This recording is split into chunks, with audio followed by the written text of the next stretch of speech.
Hindi story cartoon कहानियाँ। रहस्यमयी दरवाजा। गौतम आज काफी खुश नजर आ रहा था क्योंकि आज उसकी फसल काफी अच्छी हुई थी। गौतम एक किसान था। शहर से पढ़ के आने के बाद वो अपने गांव में किसानी करने लगा था क्योंकि शहर में उसे अच्छी जॉब मिली ही नहीं थी और वहां उसका मन भी नहीं लगा था। इसी वजह से वो गांव में आकर अपने पिताजी के काम में हाथ बटाने लगता है। इस बार तो हमारी फसल बहुत ही अच्छी हुई है पिताजी, देखना इस बार हमें बहुत अच्छा मुनाफा होगा। तेरी ही मेहनत है बेटा, मैं तो अब बूढ़ा हो चुका हूँ, मुझसे तो कुछ भी नहीं होता है। अगर तूने खेतों को ना देखा होता तो इतनी अच्छी फसल ना हुई होती। इसके बाद गौतम सारी फसल को काटकर बेचने के लिए बाजार में जाता है। बाजार में आने के बाद वो अपनी फसलों को अच्छे दामों में बेचता है और फिर वो घर वापस आने लगता है। तभी उसकी मुलाकात एक पेड़ के नीचे बैठे हुए साधु से होती है। वो उसके पास जाता है और बोलता है, अरे महाराज, आप यहाँ क्या कर रहे हैं? कुछ नहीं, साधना कर रहा हूँ। तुम बताओ, तुम कैसे आए मेरे पास? आपको इस तरह बैठा देख मेरा मन हुआ कि आपसे बात कर लूं। क्या मेरा भविष्य बता सकते हैं आप? तुम्हारा क्या भविष्य बताना, तुम्हारा तो भविष्य लिखा हुआ है। हाँ मुझे पता है, पर फिर भी मेरा मन किसी चीज में लगता क्यों नहीं है? जबकि मैंने चाहा कि शहर में पढ़ाई करूं तो मेरे पिताजी ने मुझे शहर में पढ़ाई कराई, पर अब मेरा मन वहां जॉब करने का नहीं होता है तो वापस गांव में ही आ गया। क्योंकि तुम्हें यहीं पर रहना है, इसी वजह से तुम्हें एक जरूरी काम पूरा करना है, इसलिए भगवान ने तुम्हें यहाँ बुलाया है। जरूरी काम? कौन से जरूरी काम? वो तुम्हें समय आने पर पता लग जाएगा। ये कहकर साधु फिर से अपनी आंखें बंद कर लेता है। ये देखकर गौतम वहां से चला जाता है, पर वो थोड़ा परेशान था कि आखिर साधु उसे कौन सा काम बता रहा था। घर आने के बाद वो सारी बात अपने पिता को बताता है। इस पर सुरेश उससे कहता है, शायद कोई काम हो जिसे साधु बता रहे हो। हमें भविष्य पर सब कुछ छोड़ देना चाहिए बेटा, अगर साधु ने कहा है तो वो झूठ नहीं होगा। ये सुनकर गौतम वैसा ही करता है और रोजाना की तरह अपना काम करने लगता है। धीरे धीरे समय गुजर रहा था। एक दिन सुरेश अपने बेटे से कहता है, अरे गौतम, तुम जंगल में जाकर चंदन की लकड़ी ले आओ, क्योंकि हमारे गांव के पीछे जो जंगल है ना, उसमें कई सारे चंदन के पेड़ हैं। चंदन की लकड़ी? पर आप उनका क्या करोगे पिताजी? अरे मुझे बस थोड़ी सी लकड़ी चाहिए, क्योंकि चंदन पूजा पाठ में काम करता है और भी काफी उपयोगी होता है बेटा। ठीक है, अगर आप कह रहे हैं तो मैं ले आता हूँ जाकर।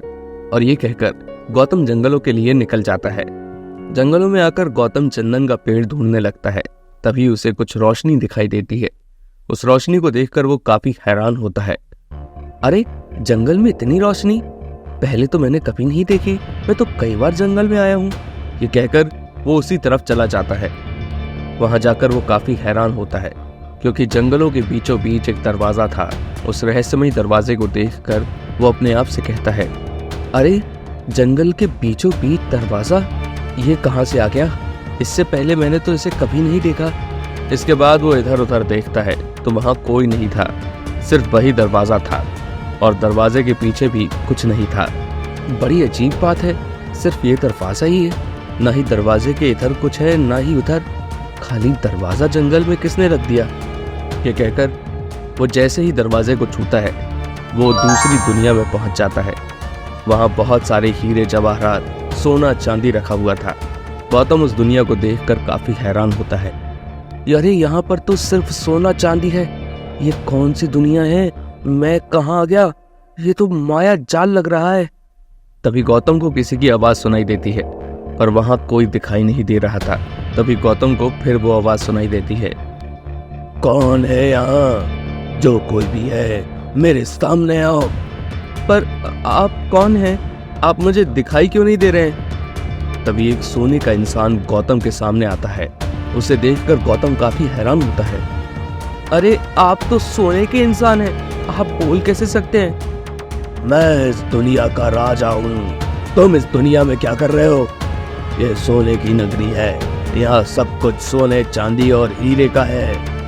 मैं तो जंगल में घूमने आया था, तभी मुझे ये रहस्यमय दरवाजा दिखाई दिया। अच्छा, तो तुम ही वो इंसान हो जिसे भगवान ने हमारे लिए भेजा है। मैं कुछ समझा नहीं।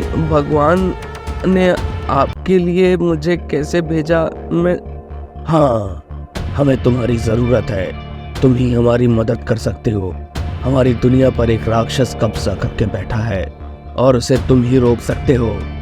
पर मैं उसे कैसे रोक सकता हूँ? वो तो बहुत शक्तिशाली होगा।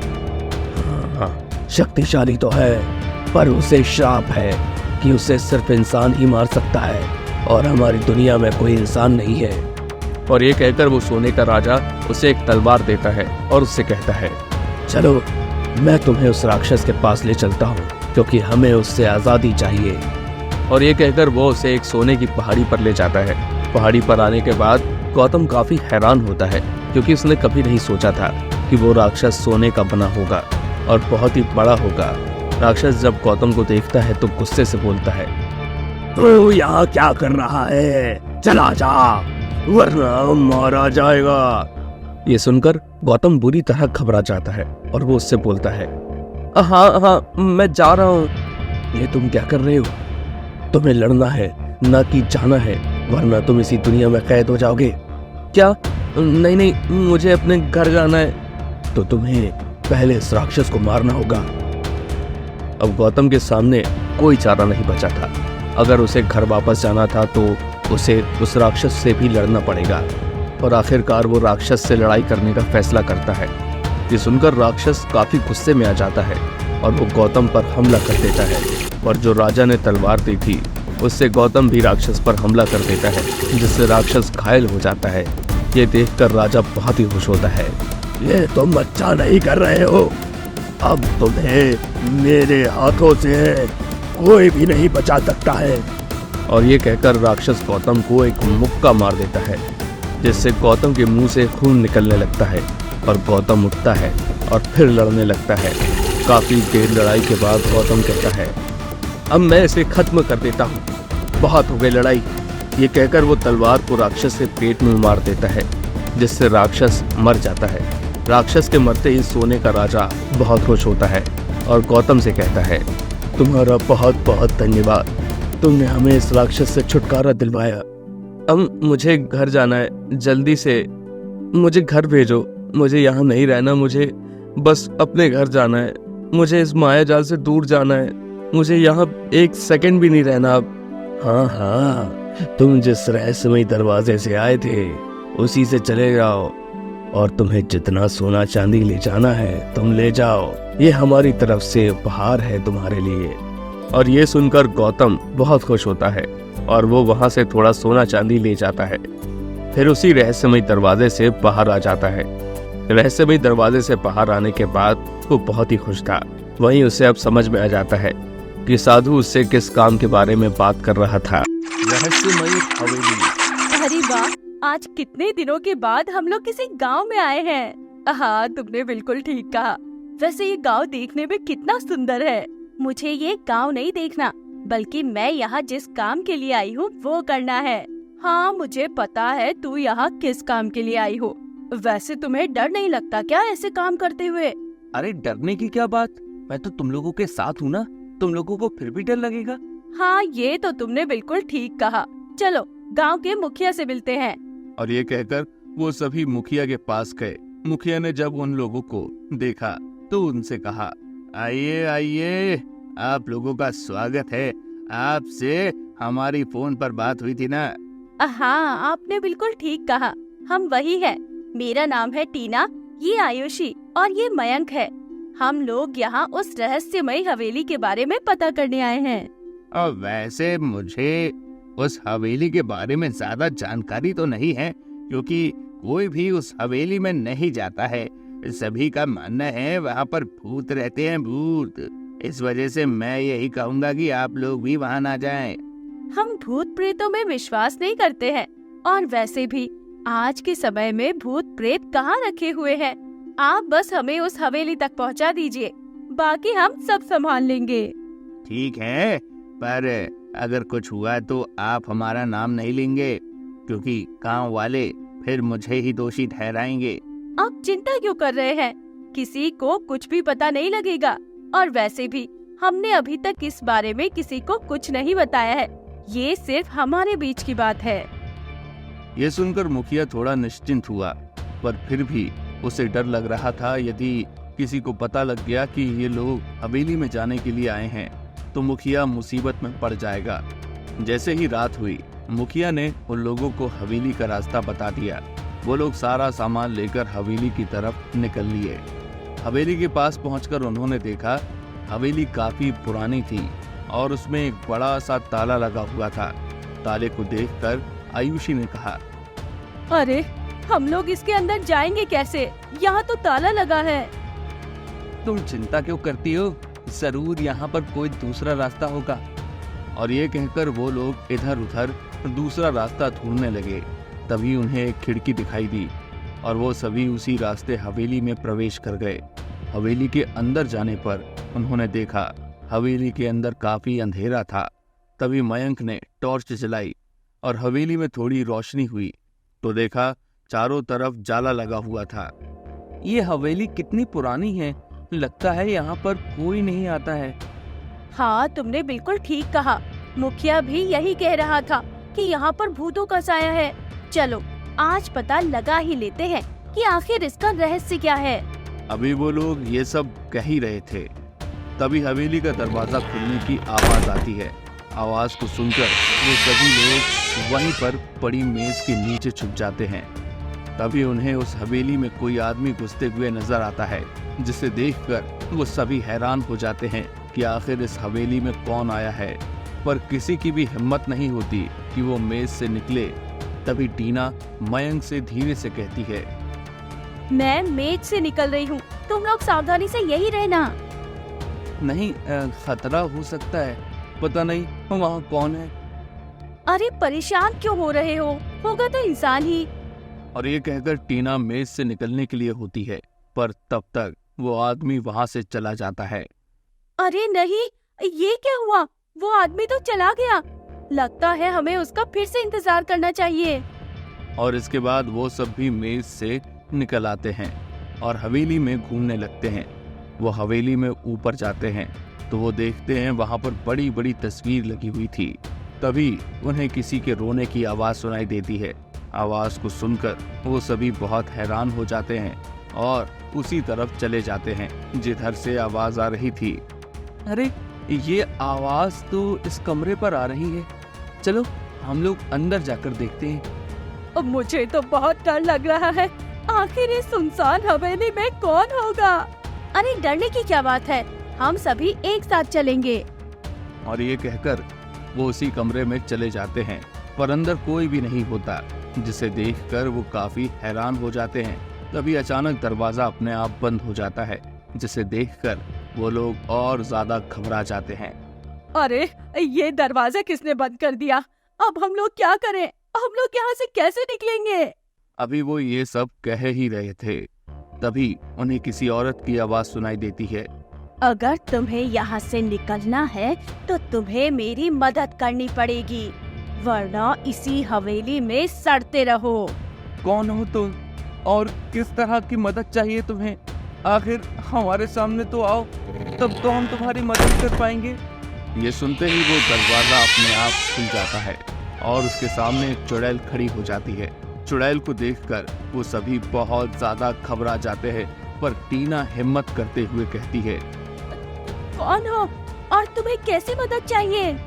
मुझे बदला चाहिए। मैं उस इंसान को मारना चाहती हूँ जिसने मुझे मारा है। पर वो इंसान है कौन और हम उसे कहाँ से लाएंगे? वो रोजाना इसी हवेली में आता है, आज भी आएगा। वो हवेली में 2 बार आता है, एक बार तो आ चुका है, अब एक बार और आएगा। तभी तुम्हें उसे पकड़ना है। अगर तुमने मेरी मदद नहीं की तो मैं तुम सभी को मार डालूंगी। ये सुनकर सभी चुड़ैल की मदद करने के लिए तैयार हो जाते हैं और उसी इंसान का इंतजार करने लगते हैं। जब 4 बजते हैं तो हवेली का फिर दरवाजा खुलता है। वो सब लोग तैयार हो जाते हैं। जैसे ही वो आदमी अंदर आएगा और नीचे बनी गली की तरफ जाने लगेगा, वैसे ही उसके ऊपर एक जाल गिरा देंगे, क्योंकि चुड़ैल ने पहले ही बता दिया था कि क्या करना है। फिर वो इंसान जाल में फंस जाता है। जाल में फंसते ही वो सब भी वहां पर आ जाते हैं। जब वो उस आदमी को देखते हैं तो उनकी आंखें फटी की फटी रह जाती हैं, क्योंकि वो कोई और नहीं बल्कि गांव का मुखिया ही था। तभी वहां चुड़ैल भी आ जाती है और चुड़ैल उनसे कहती है, आज फंसाना तू मेरे जाल में। मैं कब से इस दिन का इंतजार कर रही थी। अब मैं तुझे मार कर अपना बदला पूरा करूंगी। ये तुम लोगों ने अच्छा नहीं किया। ये चुड़ैल है, ये तुम सबको भी मार डालेगी। मुझे निकालो यहाँ से। तुम इसकी बातों पर विश्वास मत करो। ये अपने गले में एक रुद्राक्ष की माला पहने हुए है। उसे निकालो, तभी मैं इसे मार सकती हूँ। नहीं, ऐसा मत करो, वरना ये चुड़ैल तुम्हें भी मार डालेगी।